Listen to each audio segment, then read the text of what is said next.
আজকের ভিডিওটা শুরু করতেছি আবুল কালাম আজাদ বাশার সাহেবের একটা বক্তব্যের মাধ্যমে। তার বক্তব্যটা প্রথম দেখাচ্ছি। আজকের ভিডিওতে তার বক্তব্যটা প্রথম দেখানোর অনেক কারণ আছে। প্রথম তার বক্তব্যটা একটু শুনেন, তারপর বাকিটা হুজুরের বক্তব্যটা আপনাদের শুনাইছি।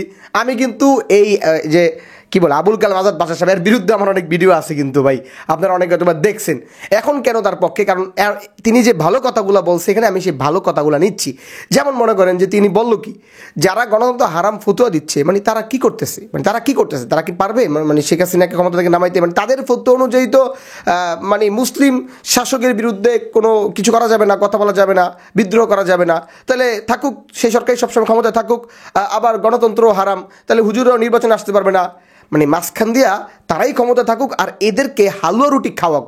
আর যারা এই গণতন্ত্র হারাম হারাম নিয়ে চিলেতেছে, গণতন্ত্র হারাম না এই কথা আজ পর্যন্ত বাংলাদেশের কোনো হক্কানি ওলামায়ে কেরাম বলে নাই আমার জানা মতে। আপনি চরমনাইয়ের কথা বল, জামাত কথা কন, বা আপনি ওই আর কারা নির্বাচন করে, যত পাবলিক নির্বাচন করে বাংলাদেশের যত দল আছে সবাই কেউই বলে না যে গণতন্ত্র হারাম না। সবাই গণতন্ত্র হারাম, অবশ্যই হারাম, কিন্তু নির্বাচন কি সেটা আপনাকে বুঝতে হবে। নির্বাচন করা কি, নির্বাচন কি হারাম নাকি হালাল, নাকি নির্বাচন করা কি জায়েজ হবে নাকি নাজায়েজ হবে, এটা আপনাকে বলতে হবে।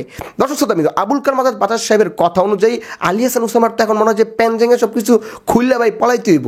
উসামা ভাই ঘটনা কি, জেলখানা থেকে বাইরে আইলেন, বাইরে আয়া সামনে জাতীয় নির্বাচন, আগামীতে জাতীয় নির্বাচনের আগে এমন একটা বেটু লাগাই দিলেন যে পুরা জাতির মধ্যে একটা বিভক্তি সৃষ্টি করে দিলেন, এবং বিশেষ করে হুজুরদের মধ্যে কঠিন একটা বিভক্তি সৃষ্টি করে দিলেন আপনি ভাই। এই যে আলী হাসান ওসামা ভাই আর আব্বাসী হুজুরের কথা তো ভাই কইতে আমার খুব ভয় লাগে।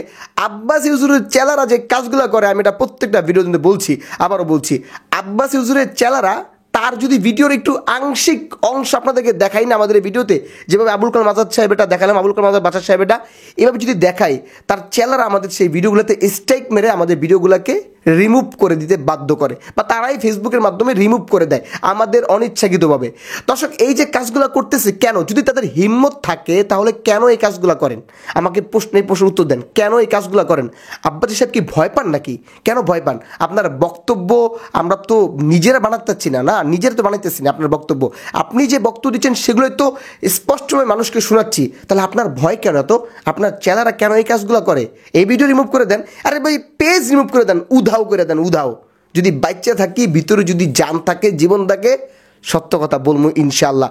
আর এই যে উসামা ভাই, প্রত্যেকটা ভিডিওর মধ্যে বলি ভাই, এই যে বাচ্চা ছেলেটা নাকটিপ দিলে যে দুধ পড়ে, কার তুলনায়? বড় বড় প্রবীণ আলেমদের তুলনায়, বড় বড় যারা প্রবীণ আলেম আছে এদের তুলনায়, আমার তুলনায় না। কারণ আমি আর আপনি সেম বয়সে, সেম এজ আমাদের, ঠিক আছে? আমার তুলনায় না। তারপর আমি আপনাকে ভাই বলছি, কারণ হয়তো বা 2-1 বছরের বড় আপনি আমার থেকে হতে পারেন। যাই হোক দর্শক শ্রোতা, আপনারা এই যে বক্তব্যটি শুনলেন এইমাত্র আবুল কালাম আজাদ বাশার সাহেবের, এই বক্তব্যের জবাব আপনি কিভাবে দিবেন? মানে তার এই বক্তব্য, তার এই যুক্তিকে আপনি কিভাবে খণ্ডন করবেন? যারা গণতন্ত্র নিয়ে যারা পড়ে আছে এরা কি করতেছে? মানে ইসলামী রাষ্ট্র কায়েম করার জন্য এরা কি করতেছে? শুধুমাত্র ফেসবুকে লেখালেখি আর কমেন্টে গালিগালাজ আর বড় বড় স্টেজে যায়া বড় বড় কথা বলা ছাড়া আর কি করতেছে? বেয়াদবিমূলক কথা বলা ছাড়া আর কি করতেছে? আর তো আমি কিছু করতে দেখতেছি না। যদি আরও কিছু করে থাকে আপনারা এটা আমাদেরকে দেখান থেকে কমেন্ট বক্সে কমেন্ট করে।